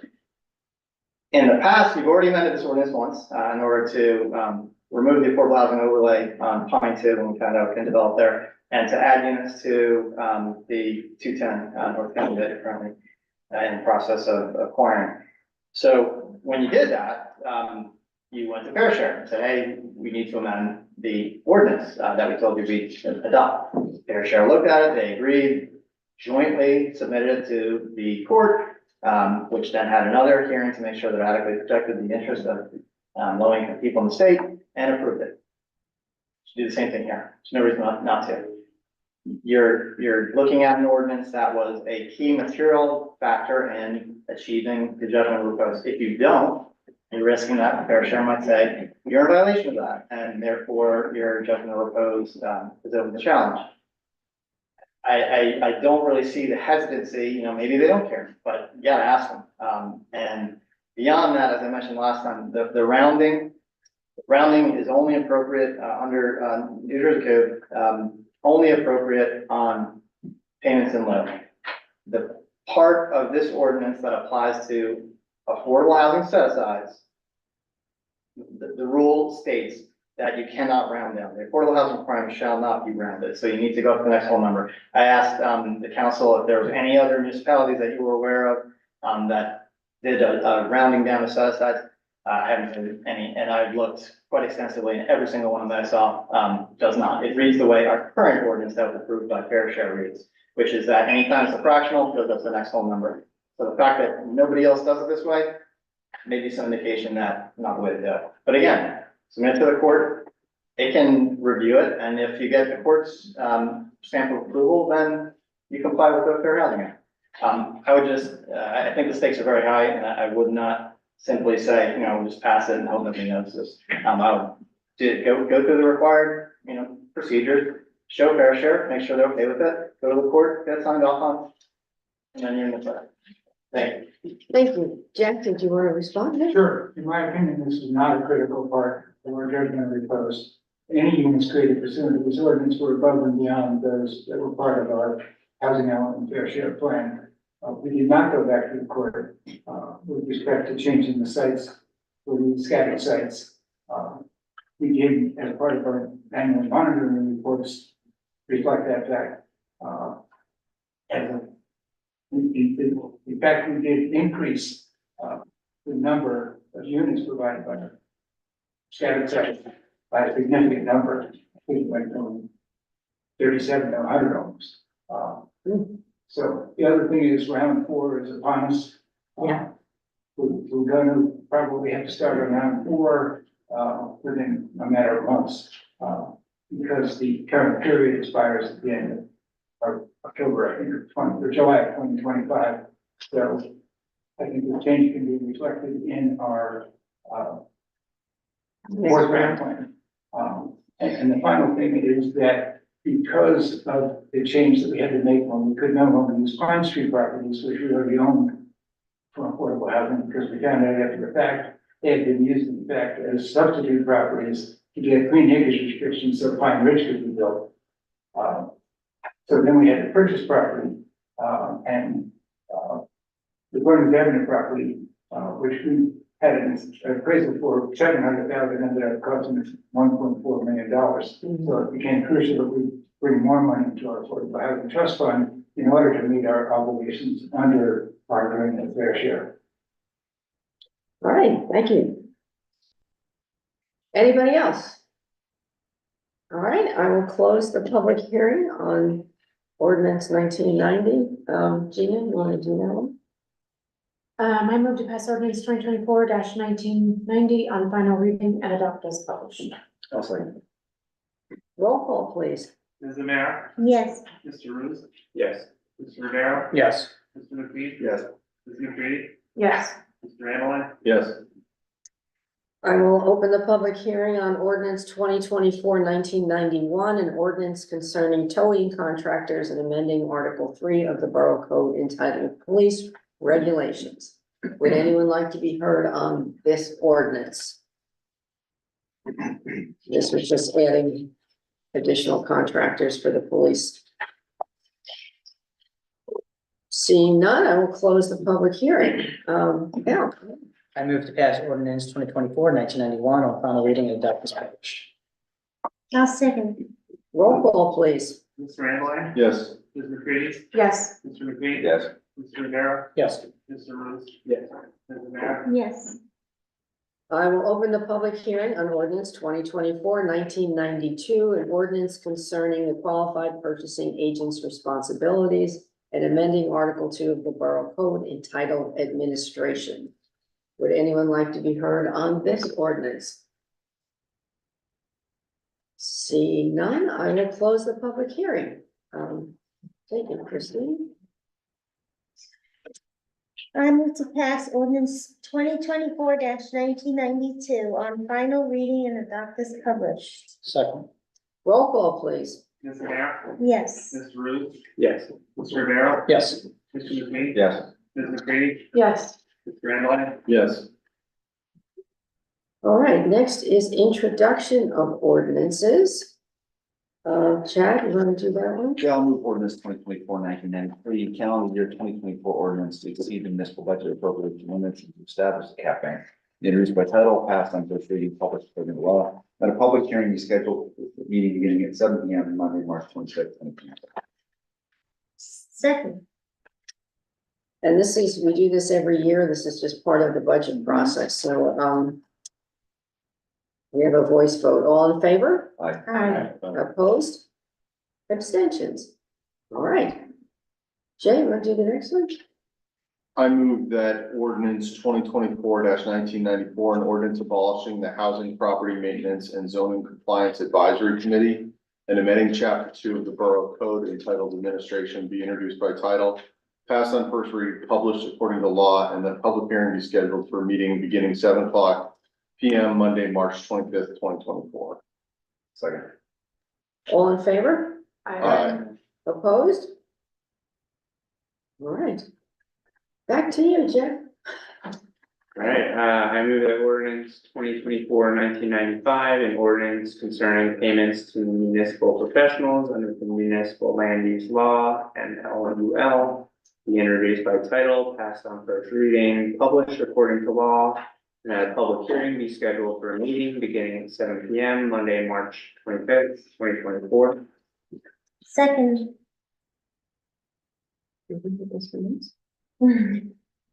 Jack, can you explain this one? Yeah. Yes, under the municipal land use law, applicants have to file or post an escrow with the borough in order to pay professional review of their application and conduct inspections and things like that. And it's easy when you have outside consultant like Bob Bradley, it's his fee.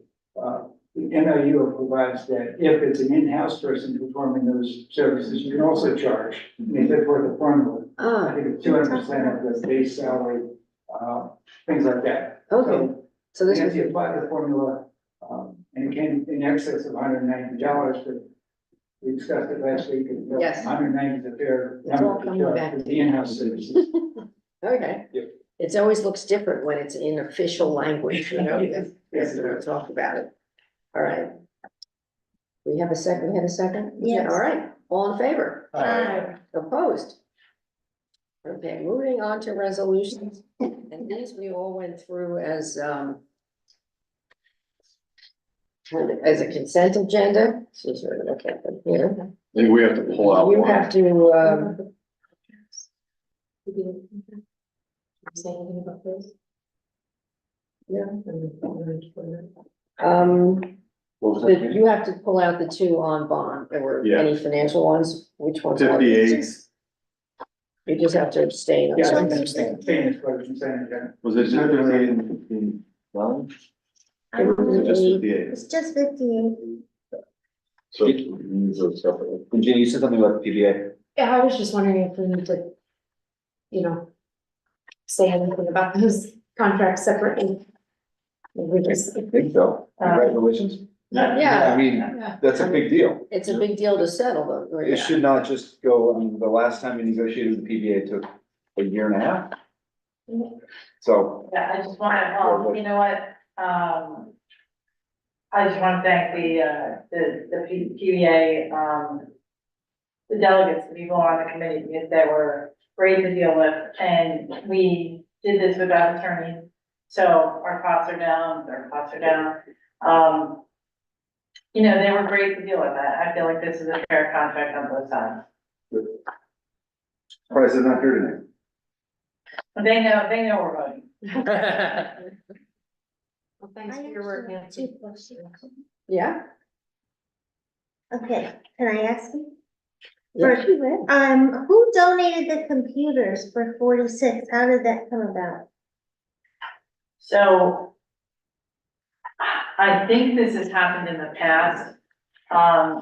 The day after Christmas, apparently, Chris D'Amato went with Bob, Graham's son-in-law to some warehouse in which they were throwing away a bunch of old computer equipment, most dating back to like 2016. And he was able to take what he wanted and, he's gonna, I guess, bring it here and fix it up. I think this happens a lot. I don't know if it's annual, but I know it's happened before, and,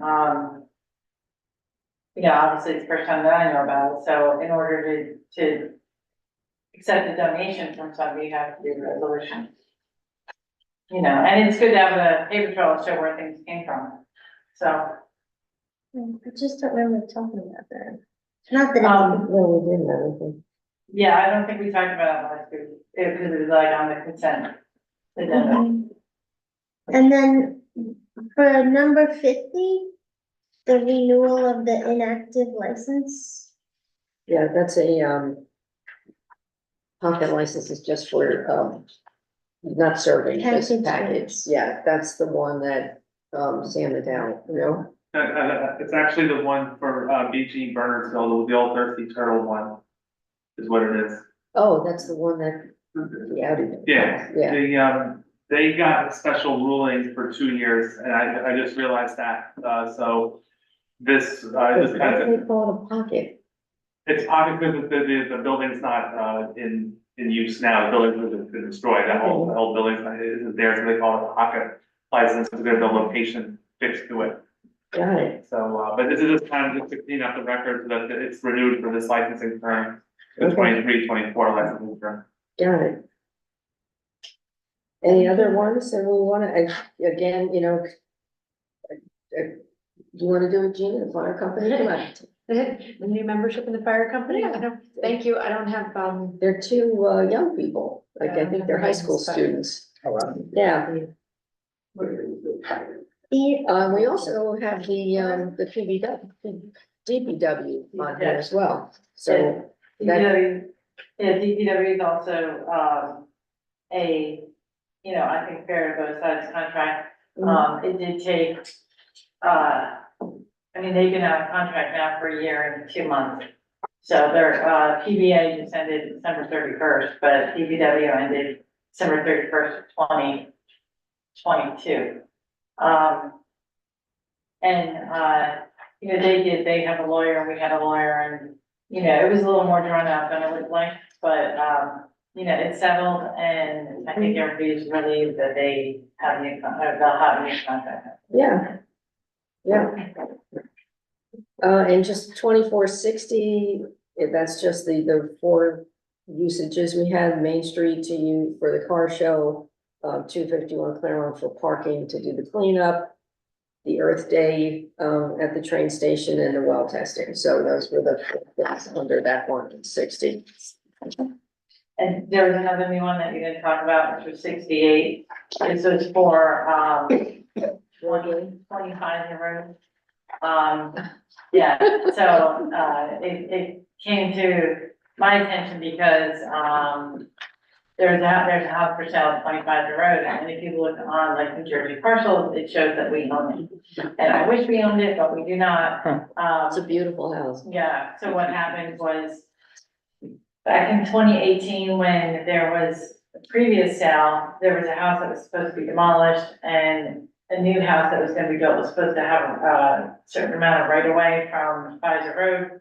It never happened for that first transaction. So when the person who now owns this house and is now selling it was before the, Board of Adjustment, they said, well, you have to have this, dedicated right of way. And, the board required that you approve it, and that never happened, so you're just approving. The deed was already recorded. It was recorded in September. I've never seen that requirement before. Yeah, it's a little strange, but Strange requirement, but we're just trying to, cover all bases. daughter, process. Yeah, makes sense. Okay, so do you want to remove all the resolutions except for 58? We'll do that one separately. Sure. Did you also want to discuss the designation? 69 and 70? Yeah, Didn't we go through? Yeah, they- well, I just want to mention. Yeah. If you. Oh, I yeah. think it would be good after, we didn't, because this wasn't in public. No, we Oh. didn't talk about this in public, because at the last meeting, we had another offer we hadn't discussed in executive, so we never talked about it in public. So I don't see, is Matt up on? Yes, yes. Okay, so Matt can talk about the, logistics of it, but I just want to talk about, initially, we didn't think we were gonna do this tonight because we discovered an encroachment, a title issue. part of the current building, a very small part, and part of the parking lot encroaches on New Jersey Transit's right of way. And, the previous seller did not enter into an agreement with New Jersey Transit, so we need to do that before we can sell it. And so, you know, Matt and I were talking about, would have been better if we had everything taken care of and then put out the RFP. But the fact is that I spoke to New Jersey Transit today, we can have this agreement done in maybe a week, and I don't wanna wait until March for you to put the Thank you. you know, for you to authorize putting the RFP out. So we thought, why don't you guys authorize it, leave it up to Matt and Jack and me to work out the agreement with New Jersey Transit. You're still gonna know about it, but then we don't have to wait until March 25th to come back and authorize the RFP. So then Matt is on, Matt can talk about the actual, what de-designation means. Matt, are you ready? Sure. We're talking about that now? We're talking about that now. Okay, sure. So, good evening, Mayor and council members. As you know, in 2023, you designated 65 Morristown Road FBG LLC as conditional redeveloper for the Audi property. That conditional designation was conditioned upon successful negotiation and execution of an escrow agreement and a redevelopment agreement to govern the redevelopment of the property. A key tenet to the redevelopment agreement was the negotiation between the parties of the purchase price for the acquisition by the redeveloper of the property from the borough at an agreed upon set price. And that price was an important consideration for the borough in conditionally designating 65 Morristown Road LLC. So after a significant amount of effort, negotiation, conversation, discussion amongst the governing body, discussion with the redeveloper, we're at the point now where the borough cannot really agree and develop a project within the redevelopment area with the developer that permits the full payment of that purchase price on the terms that the borough finds reasonably acceptable. So you have a resolution before you that would rescind your prior designation of the entity, since one of the conditions of the conditional designation was not met, and would effectively end the conditional designation of the redeveloper, which would then go hand in hand with the next resolution, which authorizes the issuance of the RFP that Nancy just talked about. So question on that, I believe in the redevelopment agreement that there was a budget set aside for the redeveloper to help pay for some of the costs associated, like attorney's fees, engineering, if there was engineering, maybe there wasn't, but let's just say attorney's fees for this process. Since we're de-designating this at this point, does that mean the town is gonna pay for those fees? So there was, sorry, I'm sorry. who's coming in? It's Jake Ambling. No, I thought somebody else was talking. Sorry, Councilman. So I'll chime in. I don't know if Nancy or anyone else was trying to answer as well. So there was never a redevelopment agreement. So there was never an escrow, at least funded in the traditional sense under the redevelopment agreement. There may have been an escrow agreement that was another condition that had been funded, but certainly, yes, at this point, if we are de-designating and choosing not to move forward with this redeveloper, then this developer will not pick up, borough costs in connection with the redevelopment of the project.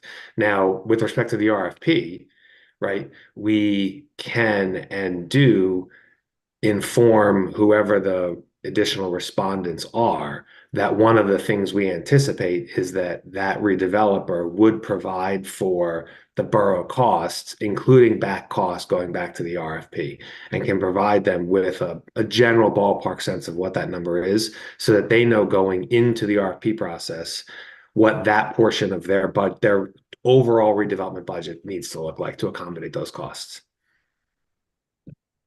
Okay, so can we get, Nancy, is it possible to get an accounting for what the cost has been up to the RFP, including any interest costs that we've had associated with this? I know you probably don't have right now, but just if you get that for the future.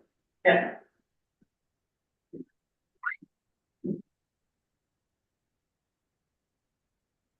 Any other questions for Matt? Thank you. Matt, when do you think we can issue the RFP? When do you think it'll be done? So Nancy, I think was just taking you through the NJ Transit issue. I think we expect the copy of that agreement within days. So we just need to take a look at it, understand what it says so we can properly memorialize it. So a couple days after we get the document from Transit. So I'll call it within a week, assuming they get it to us the next 2 or 3 days. Excellent. And how much time do we give them to return it? Usually about a month. And what's the notice on it? Like, obviously, Matt, I'm assuming you'll inform individuals who are, or entities that were interested in the property previously, but maybe didn't bid or didn't meet our threshold, including this one. But how would other potential buyers be notified that this is a possibility? Yeah, so that's right. Great question. So there's a couple of things we'll do. One, we'll certainly make sure the existing, perhaps depending on your vote, designated the conditional developer gets a copy of it. We also have a master list of about 70 development firms, large and small, throughout the state that we've either worked with, run into, heard about from other people, et cetera, et cetera. It will go out to all of them. And we will also coordinate with Nancy from a more local perspective to think about whether we're not legally required to do an advertisement, but we certainly can if we think that'll generate interest, or an article in the local newspaper, things like that could also generate interest. But it will certainly go out to those that have expressed an interest and a pretty significant list of contacts in the development community, traditional real estate development community. Post them on our website as well. So, yeah. Actually, there were residents previously, before I joined council, I saw presentations where residents were forming consortiums to potentially come up with concepts. So, thank you. I did have one just other curious question that I thought about, and Matt, I don't know if it's for you or Nancy, but Nancy had mentioned that as the seller, that we need to engage with NJ Transit to get this letter. It's not gonna take that long now, but is it something that we should have had before we purchased the property? It was the prior seller's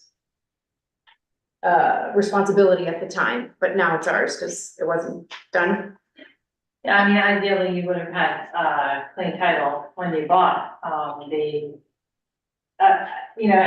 had this been a traditional purchase and you had, a mortgage company or whatever, that you wouldn't have been allowed to move, past that without having, clean title. So, ideally, the seller should have done it, and entered into the agreement. Burden's on us now, because we can't in good conscience sell it, as is. I mean, and we wouldn't be able to, because nobody's gonna buy it with that hanging out there, as a, mark on title. So, the one thing I don't know the answer to, which will come in the New Jersey Transit Agreement, Jack, maybe you know, this is regular contract law, is this going to just be assigned, transferable to the, could we sell it to, or does it matter what it looks like? Yeah, I mean, I think the way they worded it in the agreement that they wanted to put together for the seller was as a lease, which I thought wasn't a lot of way of doing it. But, so, I mean, we're gonna see, I hope to have something from New Jersey Transit tomorrow. So, at least he says it's like a 10-page document, and so we'll see what it looks like, but to answer your question, ideally, yes, it would have been done already. Okay, great, thank you. I'm just curious, and thanks to whoever noticed it now before we. It was pure luck, because we were talking about the transit village at the meeting, the other day, and I was like, where did we leave that? And I went back to an email we got in December, where they said you have, an encumbrance, encroachment on 65, Morristown.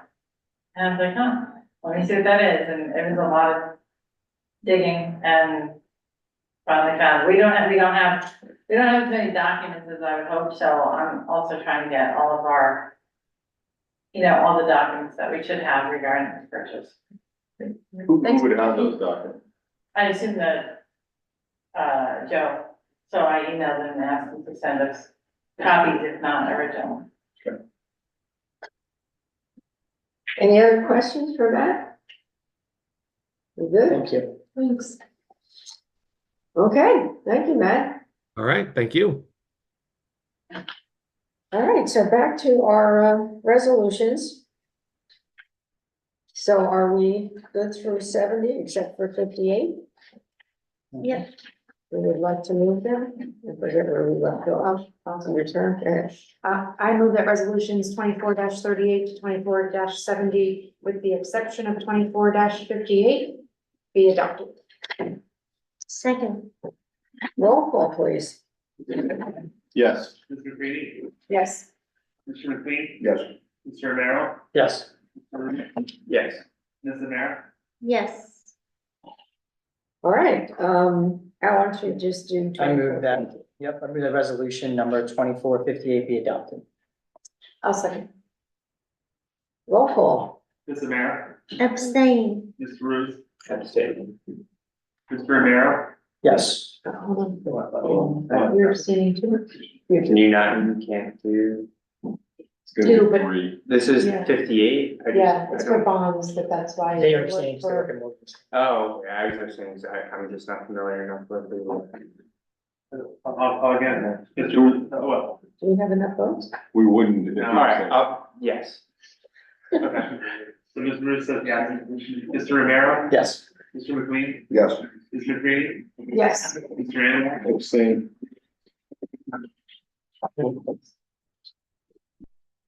Sorry about that. No, that's fine. So Totally. there's a learning curve here. It's a big number. It Yeah, it is. is, yeah. All right, moving on to mayor's report. Let's see, what did we do? We had a Centennial Committee meeting in January. We were meeting once a month.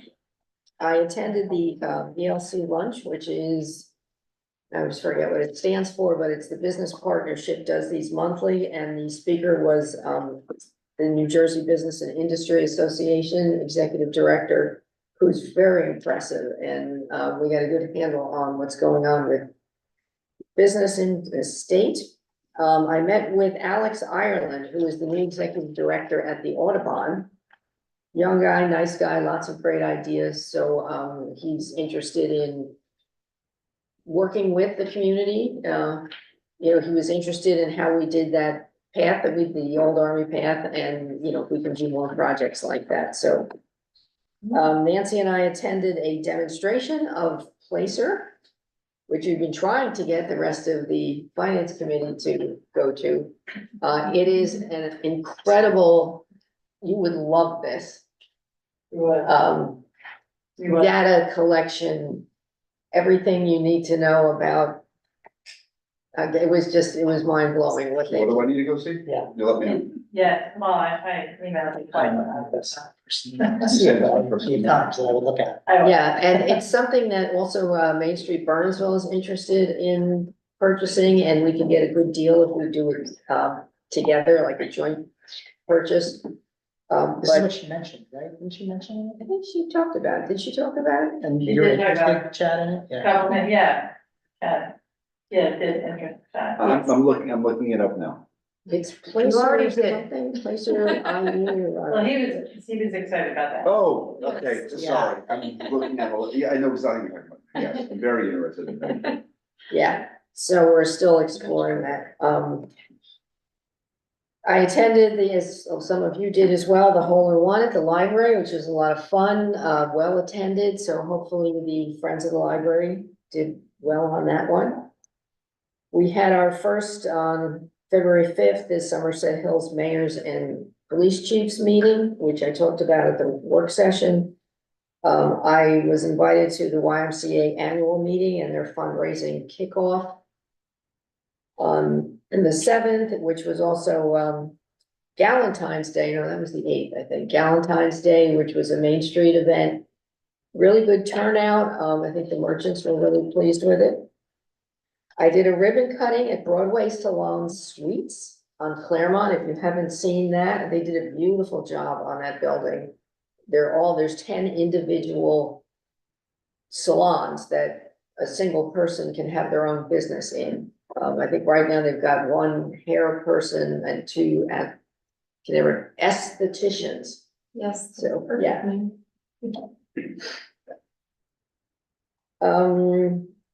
We've had several of the Somerset Hills Public Safety Committee meetings, and we had a webinar with Congressman Kane, which then led into our meeting. He did a webinar with several mayors around the state talking about the issue with car thefts and break-ins and what kind of legislation they can put in place. And we will be, hopefully at our next meeting, have a sample ordinance that we can put in place.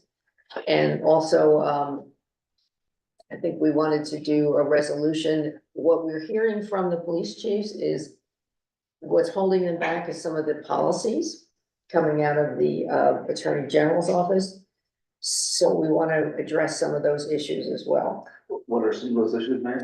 What are the policies? It's when somebody breaks into a car here and they drive the car to Patterson or Newark, they are then put in the system in Newark. That's where they're supposed to be prosecuted.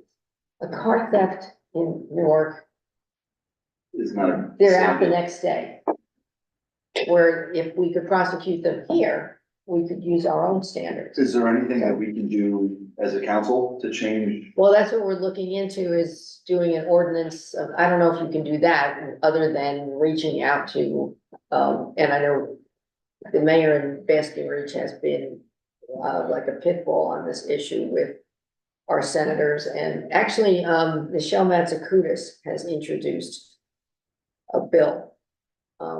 And I will get you copies of that, because what we want to do is do a resolution supporting that bill. And Senator Bramnick did a matching one for the Senate. That's try and strengthen some of the penalties. So hopefully. Can we at least, at the very least, have a resolution of support? Yeah, for those two bills, we will. We'll talk about, have copies for the work meeting. I know, not that they'll go anywhere, but it's still, sometimes you just have to speak up. What else did we do? Oh, we met with Nancy and I met with the Far Hills mayor and their administrator to talk about shared services, which I think was very productive. The library had, as part of our centennial celebration, did a lovely, I think it's there till the end of the month, but they have kind of a history of the library all around the big room. I went to the Somerset County Governing Officials Association meeting, and it was actually, the speaker was the instructor who does the new council people. Talks that you went to, the trainings. And if you haven't, those are always the second Wednesday of the month. If you haven't been to them, we have a new executive director, Pablo, what's his last name, Oresto, who's really been doing a good job. So try and get to those. The nice thing about them is they're nonpartisan, and you get to meet council people and mayors from other towns and hear all the same problems. What's the other thing? Oh, we had a really great centennial event at the coffee shop on Friday. Barry Thompson did, he's just fabulous. If you ever heard Barry Thompson talk, he lives for local history. He did the pictures along the wall and talked about all the buildings that were there. We had probably 40 people there. A big shout out to the coffee shop for hosting. This had coffee and cake. So we're moving along. We have another centennial meeting the end of this month, and we've got some more stuff coming. Did you want to talk about the OEM thing, or you want me to mention that? The fact that they got more than the required score. Oh.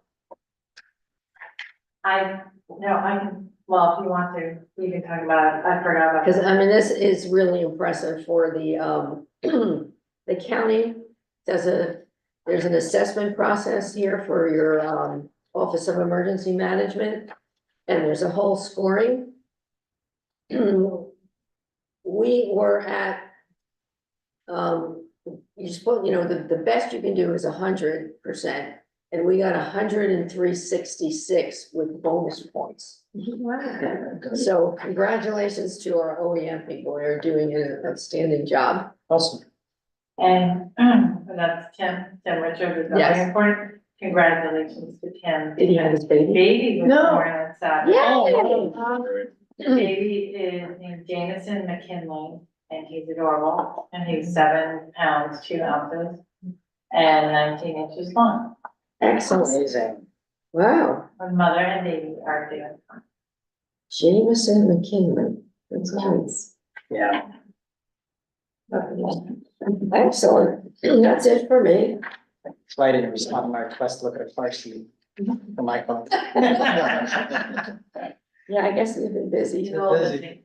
Nancy, do you have more? You gave us a lot already. I just had one thing, right, I did one thing left. We had a request from, residents of 5 Amber Place to put a no parking zone, on the other side of their driveway.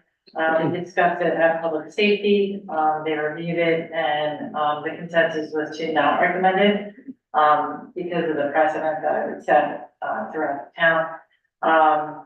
Captain Butel, spoke with the residents, and another officer spoke with the neighbors as well. Neighbors agreed to be cognizant of the issue, of the difficulty in pulling out of the driveway. The captain said, he offered to assist them if they ever needed to get out, and they seem to be, satisfied with that, so I think, that is good enough. Excellent. Thank you. We need a motion to accept the monthly reports. I'll move to accept the departmental monthly reports. I'll second. All in favor? Aye. Opposed? All right, do we have, public safety? I thought we weren't doing these now. I thought these were gonna be part of the work session.